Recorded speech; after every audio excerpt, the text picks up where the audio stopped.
పుత్ర సంతానం లేరని రాజు బాధపడుతుంటాడు.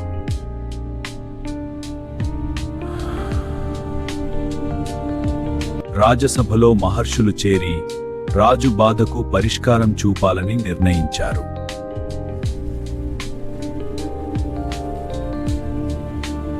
ఓం అగ్నయే స్వాహ, ఓం అగ్నయే స్వాహ, ఓం విద్రయే స్వాహ. పుత్ర సంతానం కోసం మహాపుత్ర కామేష్టి యాగం ప్రారంభమైంది.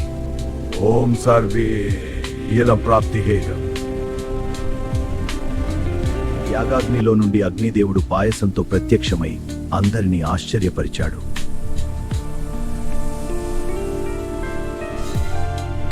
దేవతల వరంగా వచ్చిన పవిత్ర పాయసం దశరథునికి అందించబడింది.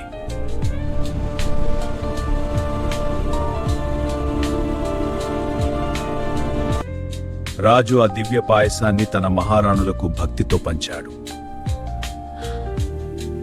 ఈ దివ్య ప్రసాదం మన కులానికి శుభాన్ని తీసుకురావాలి. కాలం గడిచింది. అయోధ్యలో ధర్మ అవతారం శ్రీరాముడు జన్మించాడు. అయోధ్య నగరిలో మెరిసెను లోకారాముడు,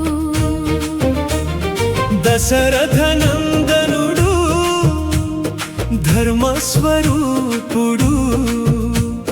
జగమంతా నిండిన శ్రీహరి రూపము. కౌసల్య గర్భాన ఉదయించెను రఘురాముడు. రాముడు, భరతుడు, లక్ష్మణుడు, శత్రుఘ్నుడు జన్మించి వంశానికి వెలుగులయ్యారు.